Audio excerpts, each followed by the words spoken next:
창세기 29장을 여러분과 함께 공부하겠습니다. 야곱이 발행하여 동방 사람의 땅에 이르러. 야곱이 팔레스타인에서 아버지의 기도를 받고 먼 길을 걸어 외아저씨 집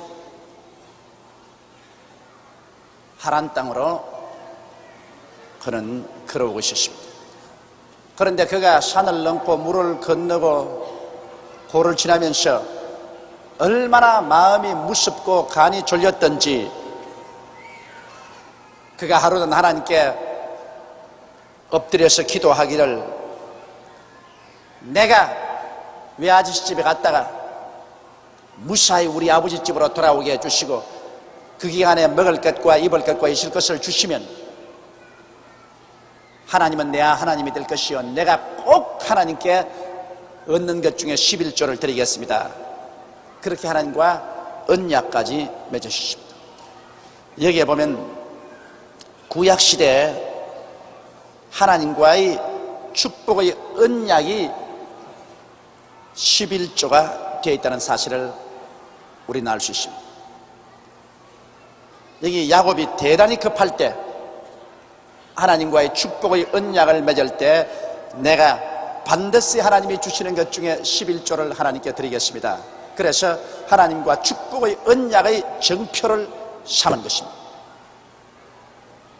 그것은 아브라함도 역시 축복의 언약의 정표로서 11조를 드렸습니다. 물론 이삭도 드렸을 것입니다. 야곱은 아버지 이삭에게 배워가지고서 축복의 언약의 정표로서 11조를 드렸습니다. 그런데 말라기에 보면 또한 하나님께서 우리 사람과 하나님 사이의 축복의 언약으로서 그곳에 11조를 하나님께서 제시하고 있습니다.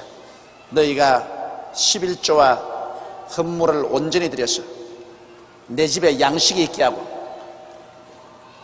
나면 하나님께서 하늘 문을 열고 너에게 쌓을 곳이 없도록 붙지 아니하나 보라. 그렇게 말씀하시므로 또다시 11조를 하나님과의 축복의 언약의 정표로서 삼으신 것입니다. 여러분, 오늘날 우리도 그와 같습니다. 우리도 하나님의 축복이 정말 필요할 때 하나님과 나와 축복을 맺은 언약으로서 11조를 드리고 하나님께 간절히 부르짖어 기도해야 됩니다. 이와 같은 것은 하나님과 우리 사람 사이의 계약입니다. 이런 계약을 가지고서 우리가 강력히 기도할 때 우리의 기도에 굉장한 힘이 있습니다. 그러나 하나님과 이 아무런 언약의 계약 없이 그냥 막연하게 하나님께 부르짖어 기도하는 것은 기도에 힘이 없습니다. 이러므로 오늘날 많은 예수 믿는 사람들이 물질적인 그리고 생활 면에서 하나님의 축복을 마귀에게 빼앗기고 있는 것은 힘있게 야곱처럼 믿음으로 기도를 할 수 없기 때문인 것입니다. 그건 왜냐? 11조를 언약의 정표로서 내놓지 않기 때문인 것입니다. 그러나 어려울수록, 환난을 당할수록, 하나님의 도움이 필요하면 필요할수록 하나님과의 언약의 정표인 11조를 내놓고 하나님께 막 매달려 기도해야 되는 것입니다. 그런 기도를 마치고 난 다음 야곱이 거기서 출발해서 이제 하란 땅, 동방 사람의 땅에 이르렀습니다. 그래서 이제 덜을 누비면서 외아저씨 집을 찾아갑니다. 그런데 본적 덜에 우물이 있고 그 곁에 양 세 떼가 누웠으니 이는 목자들이 그 우물에서 물을 양떼에게 먹이매라 큰 돌로 우물 아구를 덮었다. 그런데 이 목축하는 사람들은 늘 오전 중에는 양에게 풀을 먹이고 난 다음 오후 해 그러면은 전부 양떼가 다 우물가에 와면 우물에 돌을 옮기고 난다. 그곳에서 양떼들이 물을 마시게 하는 것입니다. 근데 야곱이 오니까 벌써 목자들이 양 세 떼를 데리고 와서 그 우물 있는 주위에 양떼들을 눕혀놓고 있습니다. 양떼들이 전부 누워서 여물을 씹고 있습니다. 그런데 아직까지 우물에 돌은 옮기지를 아니하고 있었습니다. 그러다가 모든 떼가 모이면 이는 목자들이 그 우물에서 물을 양떼에게 먹임이라. 큰 돌로 우물 아구를 덮었다가 모든 떼가 모이면 그들이 우물 아구에서 돌을 옮기고 양에게 물을 먹이고는 여전히 우물 아구 그 자리에 돌을 덮었더라. 그러니까 우물물이 굉장히 귀하기 때문에 그 우물 아구에 굉장히 큰 돌로 심어가 놓습니다. 그리고 물을 마실 때는 다 한꺼번에 마시고는 그 다음에는 그 우물물을 보호하기 위해서 또 큰 돌로서 아구를 덮어버리는 것입니다. 그러므로 힘없는 사람은 그곳에 와서 그 우물물 어구에 있는 돌을 옮겨놓을 도리가 없어요. 야곱이 그들에게 이르되 나 형제여 어디로서뇨? 그들이 가로되 하란에서로라. 자, 어디서 온 목자들이냐고 야곱이 물으니까 하란에서 온 목자들이다. 되었습니다. 야곱이 하란을 지금 찾아가고 있는데 하란에서 온 목자들이라니까 그 마음속에 기쁨이 가득했습니다. 야곱이 그들에게 이르되 너희가 나홀의 손자 라반을 아느냐?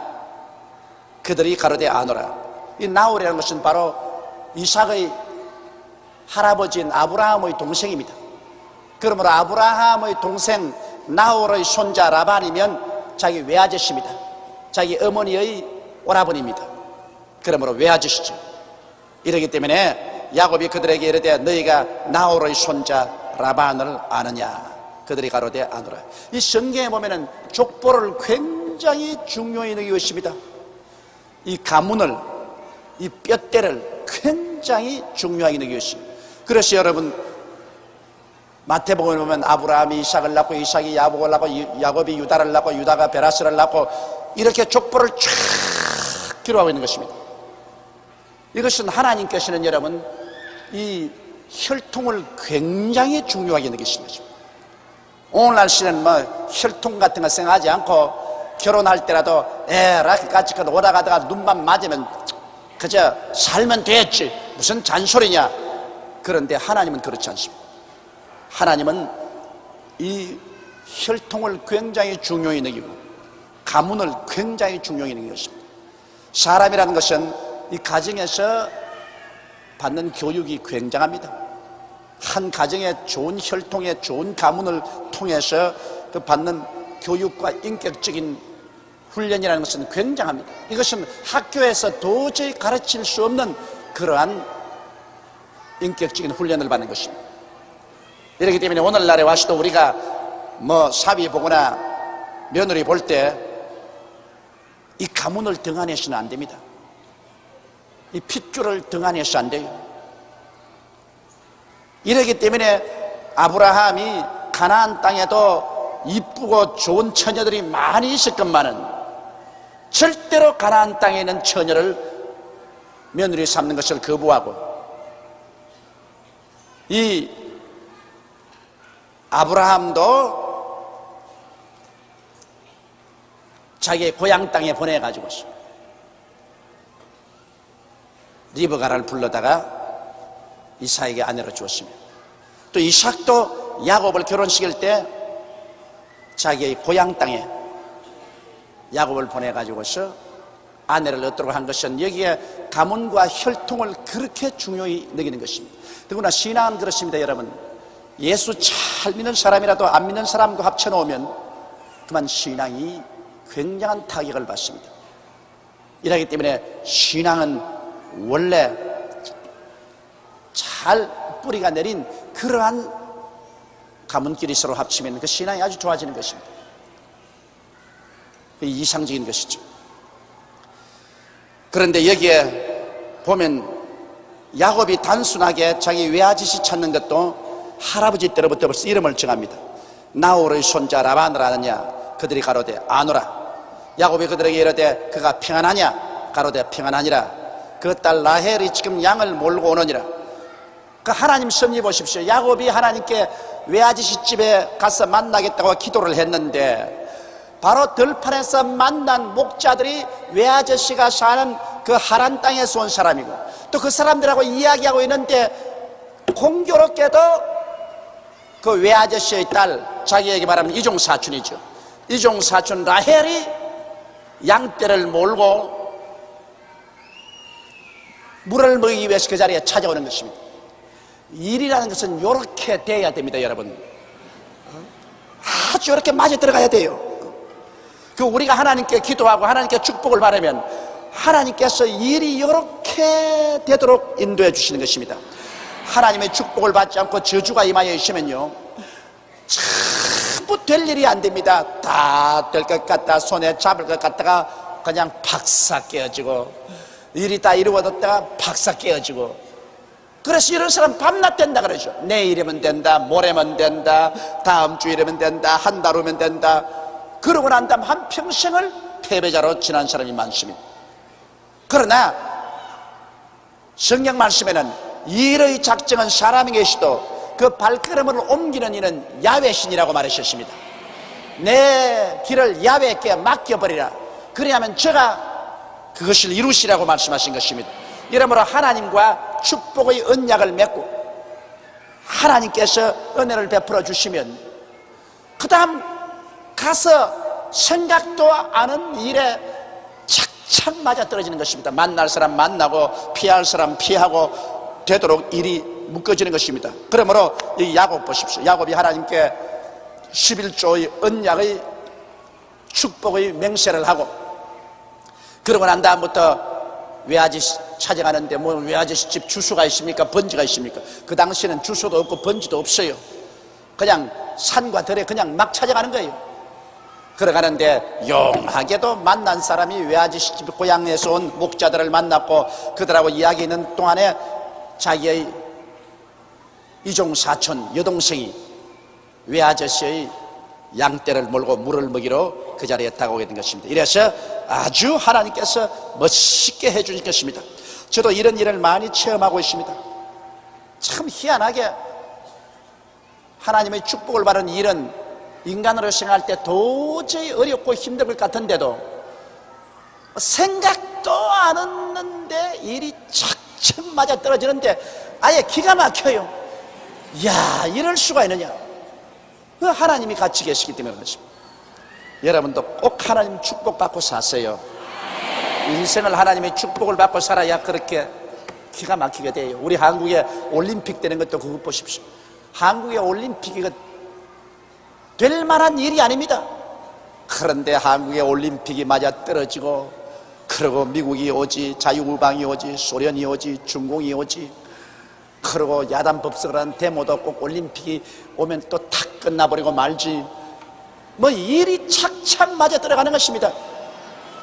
그 마귀가 와서 흑칠을 하고 회방을 하려고 그렇게 애를 써도 하나님이 다 제껴버리고 그저 합동하여 유익이 되고 합동하여 유익이 되도록 탁 맞추어주는 거예요.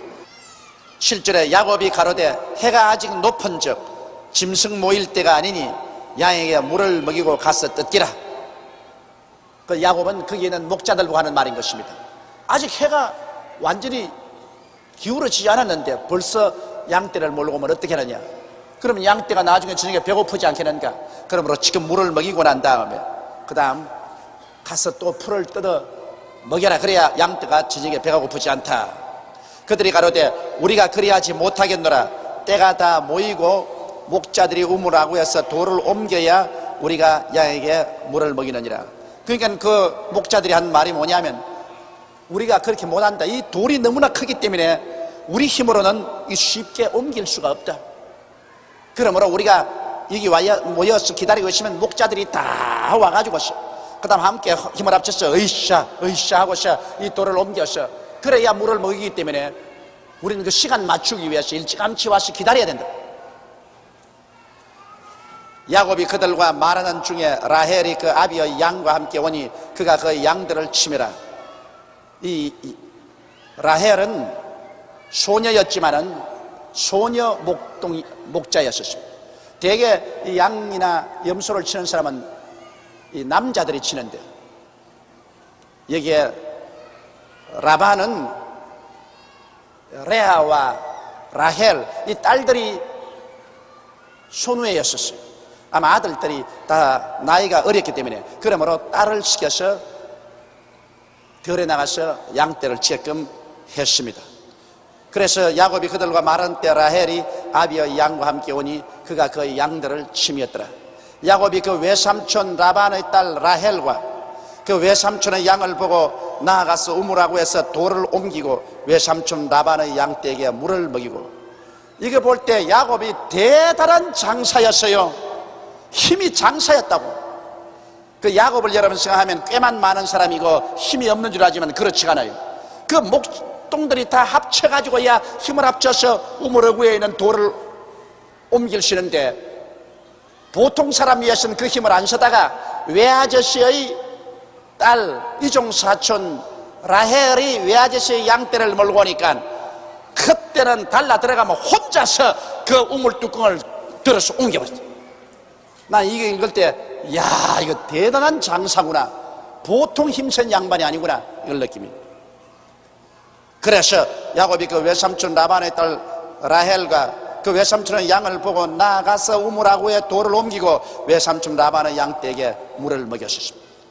그러니 라헬이 가만히 보고 이상하다, 이렇게 키가 크고 건장하여 어깨가 떡 벌어지고 미남인 남자가 한 말도 안 하고 와가지고서 자기가 양떼를 몰고 오자마자 우물 위에서 돌을 옮기고 양떼들에게 전부 자기 양처럼 친절하게 물을 마시오니까 어리벙벙해서 도대체 이 사람이 왜 이렇게 선을 베푼가 하고서 쳐다보고 있었습니다.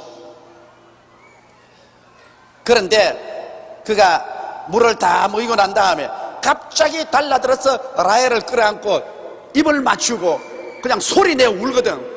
그래 또 이 라헬이 또 더 놀랐어요. 이 사람이 물만 먹이는 것이 아니라 또 갑자기 달라들어가 자기를 끌어안고 입을 맞추고 난 다음에는 하고 소리내어 우니, 이거 도대체 어떻게 된 일이냐. 야곱이야 얼마나 반갑겠습니까?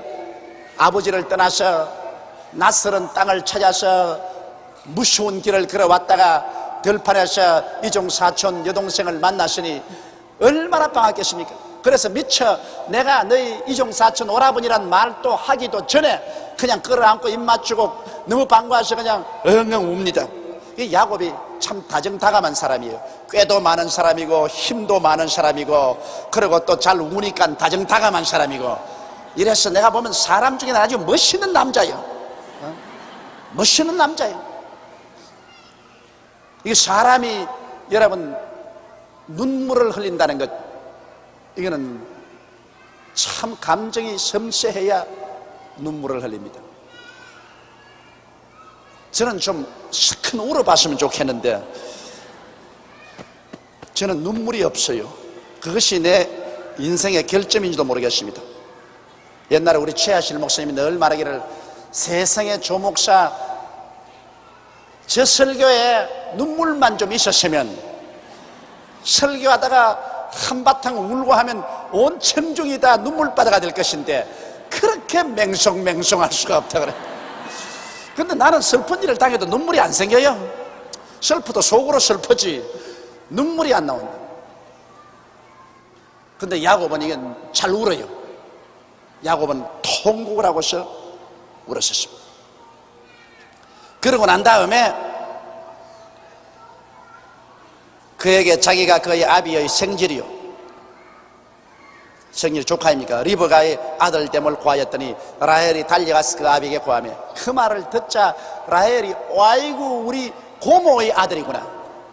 늘 아버지 어머니에게 이쁜 고모가 있었는데 머나먼 곳에 시집을 가서 저 팔레스틴이라는 곳에 시집을 가고 그 다음에는 소식이 끊어졌다. 뭐 그때야 전화가 있습니까? 전부가 있습니까? 편지를 쓸 수 있습니까? 하면 시집가면 그뿐이라 죽어도 못 만나는 거라. 그런 이야기를 들었습니다. 그래서 너희 고모는 굉장히 성격이 활발하고 아주 정의감이 세고 그러고 활기찬 여자였다. 그런 이야기를 들었는데 그 이야기 들은 그 고모의 아들이 왔거든. 그래 막 그냥 양떼고 뭐고 다 버려버리고 아버지에게 뛰어가가지고서 아이고 아버지 왜 그러냐, 아버지가 늘 이야기하던 리브가 고모 아들이 왔어요. 그러니 그 라반도 깜짝 놀라셨습니다. 자기 여동생의 아들이 왔더니 여동생이 아들 낳은 소리도 못 들었는데 아들이 이렇게 장성해서 왔더니 얼마나 반갑겠습니까? 라반이 그 생질 야곱의 소식을 듣고 달려와서 그를 영접하여 안고 입맞추고 자기 집으로 인도하여 드리니 야곱이 자기의 모든 일을 라반에게 고하며, 얼마나 외아저씨가 반가웠겠습니까? 자기 여동생 보는 것 같이 반가웠겠죠. 그래서 외아저씨가 뛰어나와서 그를 영접하고 안고 입맞추고 그리고 자기 집으로 인도하여 드렸었습니다. 이 중동 사람들은 인사가 입맞추는 것입니다. 그 입맞추는 것도 여러 가지 방법이 있어요. 서로 안 친한 사람은요, 서로 끼어안고 뺨만 떼고 입을 실제 안 맞추고 소리만 내요. 이래버려 말해요. 그 실제는 얼굴에도 안 돼요. 그냥 얼굴을 갖다 대고 이러고 마는데, 이제 좀 친하면요 서로 뺨에다가 입을 맞춥니다. 친하면 뺨에다가 얼굴 잡고서 입을 맞추는데, 이제 가족들, 대단히 친한 사람, 이 가족들은 그냥 입술에 대고 입을 맞춰요. 안고서 입술에 대고 입을 맞춥니다. 그래서 야곱이 자기의 모든 일을 라반에게 고하며 라반이 가로되 너는 참으로 나의 골육이로다 하였더라. 야곱이 한 달을 그와 함께 하더니, 그 라반이 너는 참으로 나의 골육이라고 한 이유가 있습니다. 왜냐? 이 야곱이 누구냐 하면 라반의 할아버지의 형님의 손자라. 그러니까 자, 할아버지를 통해서 보아도 자기 할아버지의 형님이니까 큰할아버지 아브라함의 손주지요. 그 다음에는 자기의 아버지 계통을 보면은 자기의 친형제인 누이 동생의 아들이라. 이러므로 혈통으로 봐서 이중으로 자기 한 혈족입니다. 이 옛날에 믿음의 조상들은 가족들 간의 결혼을 많이 했습니다. 그렇기 때문에 이중적으로 혈족이었습니다. 그렇기 때문에 라반이 말하기를 너는 참 나의 골육이라고 말했었습니다. 라반이 야곱에게 이르되 내가 비록 나의 생질이나 어찌 공으로 내 일만 하겠느냐, 무엇이 내 부수겠느냐, 내게 구하라. 그러나 아무리 족하지만은 외아저씨 집에 있으면서 공짜로 밥을 먹을 수 없고 그렇게 건장한 사람이 온갖 일을 다 해주었습니다.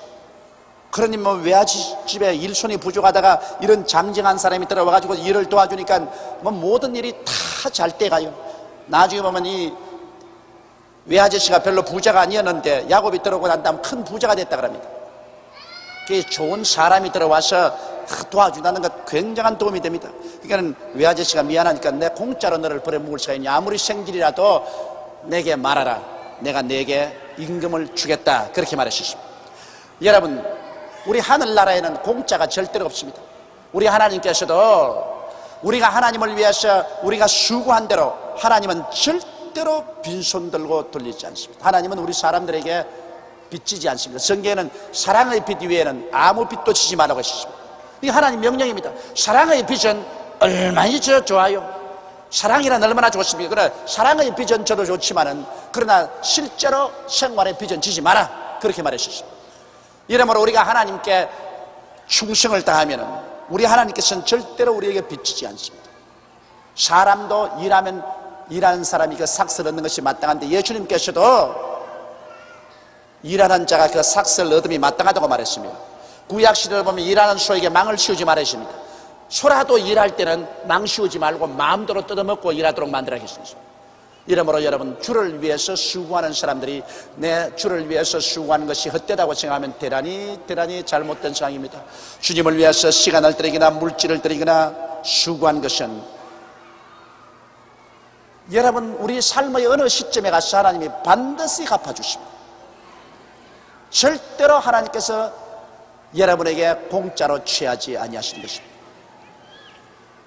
그런데 가끔 가다가 내가 목회하면서 보면은 하나님께 11조와 헌금 드리려고 난 다음 신앙이 식어지고 난 다음에 11조 된 것 다 내놓으라고 찾아올 때가 사람이 있어요. 기가 막힙니다. 11조 헌금 자발적으로 하나님께 다 드려놓고 난 다음에 신앙이 나중에 흔들리고 약해지니까 와가 11조하고 헌금 내라, 그러고 막 나중에 막 협박하고 공갈하고 하는 사람도 있습니다. 이러한 사람은 굉장히 굉장한 심판을 받습니다. 그건 왜냐? 사람에게 드린 것이 아니고 천지와 만물을 지으신 하나님께 마땅히 하나님 소중한 것을 드리고 난 다음에 그 다음에는 그것을 도로 달라고 나오면 하나님께서 여러분 얼마나 모욕을 느끼겠습니까? 하나님께서 가만두겠습니까? 그러므로 그런 어리석은 일을 절대로 하지 말아야 합니다. 우리가 하나님께 11조와 헌금을 드리는 것은 하나님의 교회에다가 드린 것입니다. 하나님 교회에 드리고 난 다음에 그 다음에 그 11조와 헌금을 어떻게 쓸 것이냐, 그것은 교회에 있는 하나님의 대표자들이 알아서 쓰는 것이고, 내가 일단 하나님께 드렸으면 그 이유는 묻지 않은 것이 좋습니다. 저는 지금 30년 동안 내가 예수를 믿고 하나님 섬기고 있지만은 내가 11조와 헌물을 드리거나 내가 하나님 사업에 물질 드리고 난 다음 그 다음에 캐 묻지 않습니다. 내가 하나님께 드렸으니 그 다음에는 하나님이 당신이 정한 사람들이 그것을 하나님 뜻대로 알았을 것입니다. 예를 들어 말하면 우리 교회는 우리 교회 당회가 있고 이 당회에서 1년 예산을 세우고 1년 예산 세운 것을 또 재정위원회가 있어서 돈 나갈 때마다 우리 재정위원회 장로님들이 전부 도장을 찍어가지고서 이래서 돈을 쓰고, 또 돈 쓴 것은 또 우리 감사위원회가 있어가지고서 한 달에 한 번씩 우리 감사장님들이 또 전부 감사합니다. 그러므로 돈 한 푼이 헛되게 쓰지 않습니다. 그래서 하나님 영광 위에 쓰는데, 이걸 여러분 11조와 헌금 내놓고 난 다음에 내 헌금 드리고 내 11조 드렸는데 어떠고 저쩌고 이렇게 말을 하면 하나님께 드려놓고 난 다음에 아무 영광이 안 됩니다. 이러므로 하나님께 드리고는 하나님께 내가 맡겨버린 것입니다. 여기에 보면 이제 라반이 생질의 공짜 수고를 받아들일 수가 없어서 월급을 주겠다 그렇게 말했습니다. 그러니까 16절에 라반이 두 딸이 있으니 형의 이름은 레아요 아우의 이름은 라헬이라. 자, 이 야곱이 외아지 집에 올 때는 노동해서 돈 벌려고 온 것이 아니라 장가들러 왔거든. 그러므로 자기 눈에 보이는 것은 외아저씨 집 딸 레아와 라헬 전혀 두 사람이 자기 눈에 들어오지 지금 돈이 눈에 들어올 처지가 아닙니다. 그래서 여기 야곱은 자기의 수고의 대가로 아내를 달라 그렇게 말한 것입니다. 여러분 우리 한국은 그렇지 않은데요, 중국이나 저 중동에는 정말 장가 한번 가려면 혼납니다. 왜냐하면 반드시 그 장가들 때 그 아내 되는 집에 요구대로 상당한 재산을 바쳐야 되는 것입니다. 그러니까 돈 주고 사오는 거지요, 아내를. 결혼 지참금이라고 해서 굉장한 돈을 합니다. 인도만 하더라도 결혼 못해요, 너무 비싸가지고서. 그래서 우리나라와 반대로 이 중동에서는 아들을 낳으면 아이고 망했다, 이 장가 보내려면은 소와 양떼들을 얼마나 바쳐야 되는데, 딸 낳으면 아이고 돈 벌었다 좋다 얼씨구나, 그저 아버지 어깨가 득실득실합니다. 왜냐? 딸은 상당한 돈을 벌어줍니다. 딸 시집 갈 때 아버지에게 상당한 재산을 내놓고야 갑니다. 딸을 데리고 갑니다. 그런데 요사이 또 우리 한국은 거꾸로 돼가지고서 이건 뭐 딸 시집 보내려면은 기둥이 빠진다. 요사이 딸 낳으면 울어요. 왜냐하면 딸 시집 보내려면 어지간한 좋은 집에 시집 보내려면 뭐 아파트 사내라, 자가용 사가지고 오너라, 냉장고 사가 오너라, 온갖 주문이 많습니다. 이게 뭐 딸 한 두서너 명 시집 보냈다가는 막 살림 미천이 다 날아가 버리고 말이에요. 지붕 뿌리까지 뽑힌. 절대로 이런 일 하면 안 됩니다. 이것은 내가 볼 때는 우리 한국 습관도 나쁘고 중동 습관도 나빠요. 결혼이라는 것은 하나님의 은혜 가운데서 서로 사랑하면 서로 입을 옷 가지고 와서 결혼하면 됐지 뭐 무슨 잔소리야. 그 절대로 여러분 우리 교인들 가운데는 그런 거 하지 마십시오. 내가 모범입니다. 나는 우리 집사람하고 결혼할 때 우리 빈손 들고 만났어요. 나도 빈손 들고 왔고 우리 집사람도 빈손 들고 왔고, 두 사람이 있는 돈 다 모으니까 돈 5만 원이더라고. 그 5만 원 가지고서 우리 어머니 오단불 해드리고 우리 아버지 양불 그때 해주니까 아무것도 없어요. 그래서 사니까 참 좋더라고. 왜냐하면 지금까지 근 30년을 살아오는데 싸움을 많이 해도 절대로 네 뭐 해왔노 소리는 안 한다고. 그것 잘못하면 굉장한 열등의식이 되거든요. 내가 가만히 목회하면서 보니까 부부간에 싸웠는데 너 빈손 들고 거지같이 온 걸 갖다가 우리 집에서 이렇게 잘 먹고 잘 입히려니 야단 법석이다고 이러고 해서 열등의식과 자질감에 짓누는 사람 많아요. 혹은 또 부잣집 처갓집에 장가 들어가지고서 거기에 얹혀 살면서 늘 열등의식과 자질의식으로 눌려 사는 사람도 많은데, 그거 없이만 너나 내나 빈손 들고 왔기 때문에 싸워도 서로 현실적으로 싸워지 뭐 너희 가문이 어떻다니 너희 뭐 해왔노 그런 소리 할 것 없어. 니나 내나 빈손 들고 왔는데 무슨 할 말이 있어. 그 참 좋다고. 네, 그래서 우리 아들 장가 보낼 때도 그거 하나만은 내가 뚜렷이 말했습니다. 우리 희재에게. 우리 며느리 친정집에도 내가 분명히 말한 것은 나는 아무것도 원하지 않는다. 나는 며느리가 오면 몸만 가지고 오면 된다. 입은 옷 그대로 몸만 가지고 오면 된다. 한 푼도 해오지 마라. 아무것도 몸만 가지고 오라. 그 어떤 사람들이 나보고 그랬다. 목사님과 너무 하지 않냐고 말이야. 그러지 말고 며느리가 오면 뭘 좀 해오도록 해야 안 되겠냐고. 내가 웃기는 소리 하지 마라. 그것 때문에 한국의 병폐가 심한데 오늘 목사인 내부터 그렇게 하면 어떻게 하냐. 그냥 빈손 들고 몸만 오느라. 우리 며느리 빈손 들고 몸만 왔어요. 그러니까 아무 마음에 부담도 안 되고. 왜냐면 난 며느리 봐도 부담이 안 돼요. 혹시 냉장고를 가지고 왔으면 내 며느리 볼 때마다 냉장고가 머릿속에 있겠네. 냉장고 그 큰 부담이 될 거라. 냉장고 며느리. 근데 뭐 아무것도 안 가지고 왔으니까 그런 부담이 하나도 없어. 너 뭐 빈손 들고 우리 집 식구로 왔으니까 우리 있는 거 같이 먹고 우리 있는 거 같이 입고 우리 있는데 같이 살면 되지 않냐. 그게 좋다고요. 그러므로 여러분 절대로 그런 것 하지 마시고. 내가 우리 교회에 한번 중매 썼다가 큰 실망을 했습니다. 아주 예수 잘 믿는 처녀인데 그걸 우리 교회 또 예수 잘 믿는 가정에다가 제가 중매를 했습니다. 그래서 뭐 그 처녀집에서 고맙다고 뭐 인사도 뭐 굉장히 듣고, 그래서 총각 처녀끼리는 서로 좋다고 내게 와서도 고맙다고 인사하고 했는데 딱 총각집에서 뭘 제시하냐면 아파트 한 채에다가 포니 자동차 하나 가지고 오라는 겁니다. 세상에 나는 예수 믿고 주 안에서 서로 사랑하면 함께 결혼해서 살면 된다고 그렇게 중매를 쳤는데 이 신랑 측에서 아파트 하나에다가 포니 자동차 한 대 가지고 와야 결혼하겠다. 우리 아들은 그만한 가치가 있다. 내가 그때 어찌나 화가 나는지, 내가 하나님 같으면 그 사람들 다 천당 보내버릴 것입니다. 최면제가 완전히 일었었어.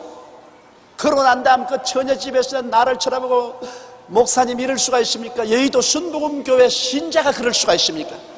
나는 목사님같이 신령한 목사님 가르침을 받은 성도 같으면 정말 하나님 사랑으로 가지고서 결혼할 텐데 이렇게 우리 집에 몫을 받고 우리 딸의 가슴에 몫을 받고 이런 일이 있습니까? 해서 내가 손이 발이 되도록 빌었다고.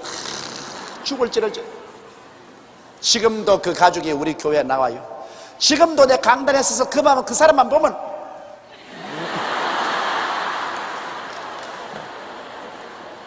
솔직한 감정입니다. 그 사람만 보면 내가 주목이 올라가요.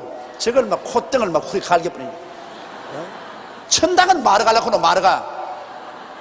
얻은 아파트하고 폰이 차 타고 살지. 천당은 마르가. 나는 그때 이렇게 시작해서 절대로 중매 안 쓰기로 각오했습니다. 그때 그런 경험만 없었으면 내가 중매 많이 썼을 거예요. 여러분, 내가 들었으면 참 좋은 중매 한다고. 우리 장로님, 권사님, 뭐 조장, 구역장님들 내가 많이 아니까 딸들도 알고 하니까 이리저리 맞추어서 내가 참 중매 잘해줄 것이라고요. 한데 그때 혼이 나고 난 다음에 다시는 안 하기로 결심했습니다. 다시는. 그러므로 제가 여러분에게 부탁합니다. 절대 절대로 아들, 딸 장가 보내는 것을 여러분 장사하는 것처럼 하지 마십시오. 예수 그리스도의 사랑 안에서 하게 되시기를 주의 이름으로 축원합니다. 이 말 또 듣고 난 다음 아멘 하고 난 다음 또 그렇게 하는 날이면 하나님이 증인이 될 것입니다. 그리스도의 사랑 가운데서 그렇게 해야 됩니다. 그런데 여기에 이제 야곱은 보면은 장가는 들어가는데 고향 땅에서 멀리 떨어져 왔고 돈은 없으니까 노동으로서 결혼 지참금을 내는 것입니다. 자, 여기에 보니까 레아는 알력이 부족하고 라헬은 곱고 아리따우니 이렇습니다. 레아는 알력이 부족하다 하니까 무슨 사람들 생각에 무슨 눈이 안 보여가지고 나처럼 안경을 껴야 되겠다, 알력이 부족하니까. 알력이 부족한 그 말이 아니고 눈에 매력이 없다 그 말인 것입니다. 예? 눈이 크고 굼실굼실하고 눈이 불같이 확확확 이렇게 사람을 잡는 이런 것은 알력이 있다, 그렇게 동방에서 말합니다. 이 중동에서 말한 그 언어를 한국말로 그대로 번역하기 때문에 알력이 부족합니다. 여러분, 사람들이 그런 사람 있지 않습니까? 남녀간에 눈이 탁 보면은 여자들은 눈에 종발을 달아야 되고 남자는 눈에 실을 달아야 된다 그럽니다. 근데 여자들 눈이 아주 큼직하고 눈이 굼실굼실하고 이걸 해서 있으면 그 굉장한 매력을 눈이 가지는 것입니다. 또 남자가 눈이 커서 굼실굼실하면 그 망구자에 못 서요. 그는. 그런데 이 레아는 불행하게도 이 눈의 매력이 없었어요. 그래서 저는 종종 생각합니다. 왜 레아의 눈에 매력이 없다고 하지? 성경에 기록할 정도로 매력이 없다니까 아마 레아의 눈은 쭉 찢어지고 날카롭게 생겼는가 보다. 그래서 눈을 쳐다보면은 겁이 날 정도로 눈이 날카롭고 그랬는가 보다. 그러나 라헬은 곱고 아리따웠습니다. 라헬은 눈이 곱고 아리따웠다. 그러면 라헬의 눈은 아주 눈이 잘생겼고 둥글고 아주 알력이 있어서 눈에 매력이 꽉 들어차고 그리고 몸매도 고왔었습니다. 그러니 야곱이 레아보다도 라헬에 끌릴 것은 장난이시죠. 사람이라는 것은 마음은 살아보아야 알고 현재 보이는 것은 아리따운 것이 눈에 먼저 보이기 때문에 야곱이 라헬에게 그 마음이 끌린 것은 당연한 이치인 것입니다. 사실은 인생은 살아보면은 이 외모의 고운 것은 오래 가지 아니하고 마음에 고운 것이 오래 갑니다. 나는 우리 아들 둘이를 두고서 내가 날 지금 말한 것입니다. 이 장가 갈 때 올바른 아내를 취해야 된다는 것을 미리부터 가르쳐 주려고 머리에 박히도록. 너희들 결혼할 때 얼굴의 고움은 순식간에 사라지지만은 마음의 고움은 날이 갈수록 더 아름다워진다. 그러므로 마음이 고운 여자를 취하라. 인물 좋은 여자를 취하지 말고 마음이 고운 여자를 취하라. 성경에는 인물 고운 여인이 삼같이 못하는 것은 돼지 코에 금고리를 다른 것과 같다 그랬다. 그래도 애들은 그래도 이쁜 여자고 해야지 아버지. 이쁜 여자고. 이게 너무 자식들아, 이쁜 것은 오래 안 간다. 마음이 이뻐야 된다. 그걸 알아라. 자꾸 노래처럼 해주는 거예요. 여러분도 자녀들에게 그 노래처럼 해주세요. 노래처럼. 실제로 그렇습니다. 실제로 인생을 살아가는데 너무 인물이 이쁘면 자기 거울 밤낮 들여다보니까 삼가하지 않죠. 인물값을 하죠. 그러나 마음이 고운 사람은 이건 살아갈수록 정이 두터워지고 좋아지는 것입니다. 그런데 그만 이 야곱은 레아보다도 라헬의 마음이 끌렸습니다. 야곱이 라헬을 연애함으로 대답하되 내가 외삼촌의 작은 딸 라헬을 위하여 외삼촌께 7년을 봉사하리다. 이게 이제 결혼 지참금입니다. 7년 동안 월급 안 받고 뼈가 뿌리지도록 일을 해서 외아저씨의 라헬을 내 아내로 삼는 지참금을 지불하겠습니다. 왜냐면 외아저씨면 부자 됐지 뭐. 이렇게 장정이 와서 7년 동안 돈 한 푼도 안 받고 결혼 지참금으로 일을 해주니 얼마나 좋습니까? 나도 막 중동에 가서 딸이나 많이 놓을까 싶은 생각이 나요. 그러면 일 안 하고 막 딸만 있으면 일 안 하고도 살아요 그냥. 그래서 라반이 가로되 그를 내게 주는 것이 타인에게 주는 것보다 나으니 나와 함께 있으라. 그 당시에는 혈족 결혼이 허락되었고 더구나 또 이종 사촌이면 친사촌이 몰라도 이종사촌이면 상당히 멀죠. 이러므로 라반이 가로되 그를 내게 주는 것이 타인에게 주는 것보다 나으니 나와 함께 있으라. 야곱이 라헬을 위하여 7년 동안 라반을 봉사하였으나 그를 연애하는 까닭에 7년을 수일같이 여겼더라. 이 사랑이라는 것이 얼마나 힘이 있습니까? 7년 동안 뼈가 으스러지게 외아저씨를 위해서 일하면서 7년을 며칠같이 지냈다는 것입니다. 얼마나 사랑을 했던지. 그러므로 사랑을 하면 인생을 사는 것은 큰 즐거움이지만 미워하면 며칠이 7년같이 되고 말아요. 이러므로 우리가 예수 그리스도를 정말 사랑하고 하나님의 그 은혜가 마음에 충만하면 매일매일의 삶이 순식간에 언제 지나간지 몰라요. 아주 예수 믿고 난 다음에 1년이 어떻게 지나간지 모르게 휙휙 지나가요. 그건 하나님을 사랑하기 때문에 하나님을 사랑하는 가운데 인생을 사니까 그 마음의 즐거움과 함께 세월 가는 줄을 모르는 것입니다. 그러나 하나님을 믿지 않고 인생이 고달픈 사람은 1년 사는 것이 10년을 사는 것보다 더 괴롭습니다. 이러므로 인생을 살면서 사랑하고 산다는 것, 이거 참 좋은 일입니다. 마음대로 안 되죠.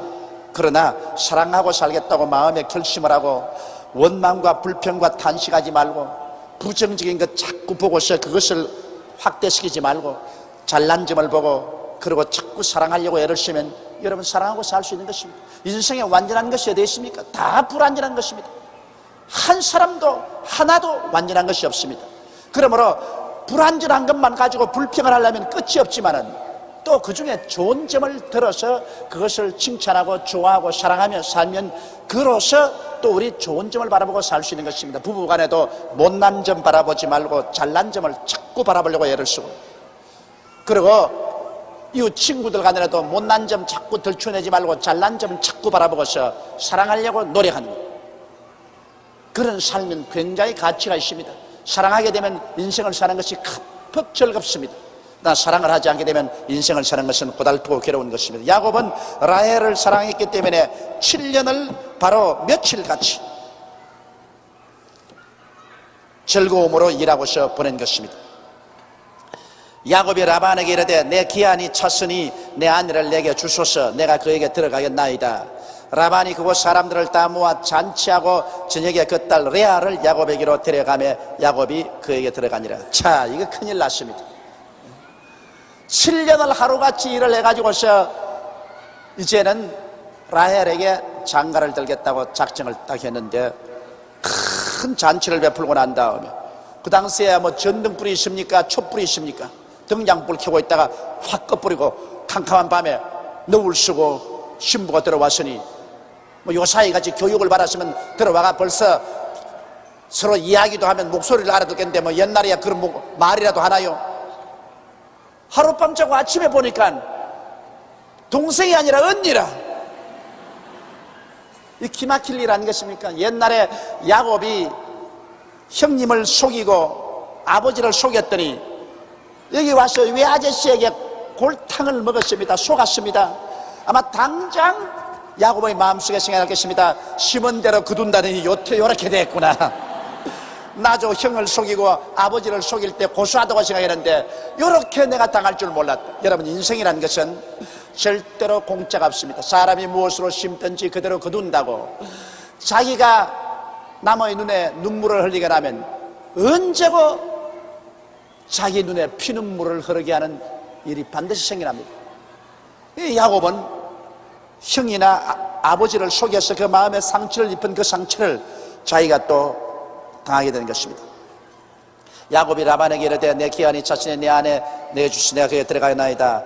라반이 그곳 사람들을 다 모아 잔치하고 저녁에 그 딸 레아를 야곱에게 데려가며 야곱이 그에게 들어가니라. 라반이 또 여종 실바를 그 딸 레아에게 시녀로 주었더라. 야곱이 아침에 보니 레아라. 자, 아침에 보니 레아라. 라반에게 이르되 외삼촌이 어찌하여 내게 이같이 행하셨나이까? 내가 라헬을 위하여 외삼촌께 봉사하지 아니하였나이까? 외삼촌이 나를 속이시면 어찌미니까? 자기가 형님 아버지 속인 것은 말 안 하고 그건 다 지나가 버리고 이제 외아저씨 버렸어요. 외아저씨가 어떻게 나를 이렇게 속이느냐고. 사람이라는 것은 여러분, 자기 잘못은 전부 등 뒤에 옮겨놓고 남의 잘못은 앞에 두고 보는 것입니다. 라반이 가로되 형보다 아우를 먼저 주는 것은 우리 지방에서 하지 아니하는 바이라. 이것은 외아저씨의 변명이죠. 왜냐하면 레아가 인물이 참 못났으니까, 눈도 좁빗하고 인물이 별로 잘 안 생겼으니까 아무리 해도 시집을 못 보내겠거든. 그래서 에라 그까지 그 잘난 건장한 야곱에게 보내면 배는 안 굴고 살게 해주겠나. 그러므로 아예 인물 잘난 둘째 딸 라헬을 시집 보내는데 덤으로 맏딸도 보내서 배나 굶지 않게 해줘야 되겠다. 그건 아버지의 계획인 것입니다. 여러분, 옛날에는 한 남자가 여러 여자를 거느리는 것을 하나님이 허락해 주셨습니다. 그 구약시대에 보면은, 구약시대에는 일부 다처주의가 허락이 되십니다. 원래 하나님은 아담과 하와 일부 일치절하시나 인간이 타락하고 난 다음에 그 타락한 품성을 하나님께서 억제할 수 없기 때문에, 그러므로 일부 다처주의를 구약시대에는 허락해 주었습니다. 신약시대 들어와서 이제 우리 예수를 믿고 중생하고 이 거듭나고 난 다음에는 그 일부 다처주의가 우리 신앙생활 가운데서 사라지고 또다시 일부 일처주의로 돌아왔습니다만, 구약시대는 일부 다처주의가 그대로 허락되고 있었습니다.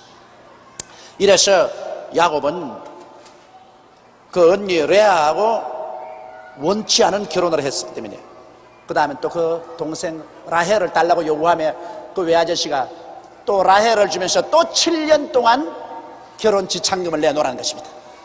그래서 무려 14년을 외아저씨를 위해서 뼈가 부러지도록 일을 해서 외아저씨가 큰 부자가 됐습니다. 이 딸 둘이 시집 보내고 외아저씨는 큰 부자 됐어요. 그래서 이를 위하여 7일을 채우라. 우리가 그도 내게 주리니 내가 그를 위하여 또 7년을 내게 봉사할지니라. 그렇게 말했습니다. 이래서 외아저씨는 딸 둘이 시집 잘 보내. 또 그리고 자기 조카요 사위인 이 야곱을 통해서 14년 노동의 대가를 또 받아. 이래서 이판 저판으로 살판이 났습니다. 그러나 야곱은, 다른 사람은 쉽게 장가가는데 야곱이 하도 약속 바르고 하니까 자기 꾀에 넘어가서 장가가는데 14년 동안 허리가 부러지도록 고생을 하고 일을 하고 그 대가로 장가를 가게 된 것입니다. 야곱이 그대로 하여 그 7일을 채우며 라반이 딸 라헬도 그에게 아내로 주고, 라반이 또 그 여종 비라를 그 딸 라헬에게 주어 시녀가 되게 하며, 야곱이 또한 라헬에게로 들어갔고 그가 레아보다 라헬을 더 사랑하고 다시 7년을 라반에게 봉사하였더라.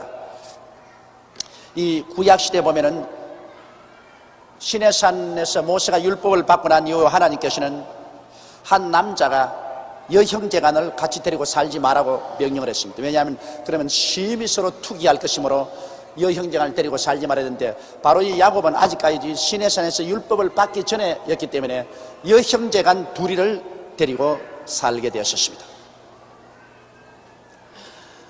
31절에 여호와께서 레아에게 총이 없음을 보시고 그의 태를 여셨으나 라헬은 무자였더라. 그러니 자 이제 형제간에 무서운 시기와 질투와 싸움이 벌어지게 된 것입니다. 왜냐하면 결혼을 하고 난 다음에 야곱은 라헬을 굉장히 사랑하고 레아는 그것도 보지 않았었습니다.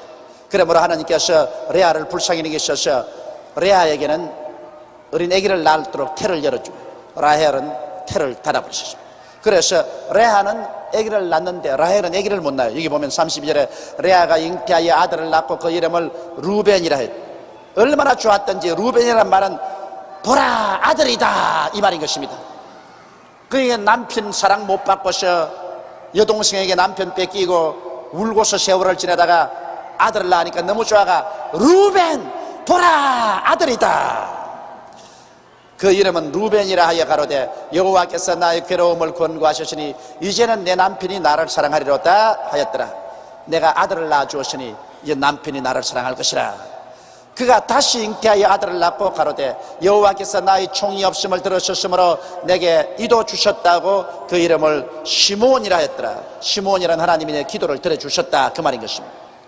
그가 또 잉태하여 아들을 낳고 가로되 내가 그에게 새 아들을 낳았으니 내 남편이 지금부터는 나와 연합하리로다 하고 그 이름을 레위라 하였더라. 레위라는 것은 연합한다는 이름인 것입니다. 그가 또 잉태하여 아들을 낳고 가로되 내가 이제는 여호와를 찬송하리로다 하고 이로 인하여 그가 그 이름을 유다라 하였고 그의 생산이 멈추었더라. 이래서 하나님이 라헬에게는 남편의 사랑을 주었지만은 레아가 총이 없는 것을 보고 연달아 아들을 4명을 주었습니다. 그러니 아들 4를 낳았으니 레아는 남편의 총을 못 받았어도 그러나 얼마나 이제는 든든하고 자랑스럽게 되었습니까? 가슴을 뻐기고서 보아라, 그래 봬도 나는 이처럼 아들을 너희나 낳아주었다, 이렇게 큰 소리하게 된 것입니다. 자, 그러면 오늘 이 시간에 우리 창세기 29장은 공부를 다 끝마쳤습니다. 우리 창세기 29장을 공부를 하고 총 결론을 내놓는 것은 우리가 하나님 앞에 언제나 축복을 받기를 원할 때 하나님 앞에 확실한 믿음으로 우리가 기도하고 나가려 할 때 하나님과의 11조의 언약을 맺고 기도해야 되겠다는 것을 우리가 알았고, 또 여기에서 반드시 우리가 과거에 잘못해 놓으면 그것이 나에게 언제고 안갚음이 온다. 야곱이 형과 아버지를 속이고 그들의 가슴에 상처를 입혔으니 자기도 외아저씨 집에 와서 꼭 심은 대로 다시 안갚음을 받는 그러한 고통을 당했다는, 이런 것을 우리 교훈으로 알고, 또 하나님이 축복을 해주시면 야곱이 머나먼 길에 주소도 번지수도 모르고 갔지만은 하나님께서 만날 사람 다 만나고 연결될 사람 다 연결해서 일이 척척 맞아 떨어지게 해서 모든 일이 합동하여 유익이 되게 만들어 주신다.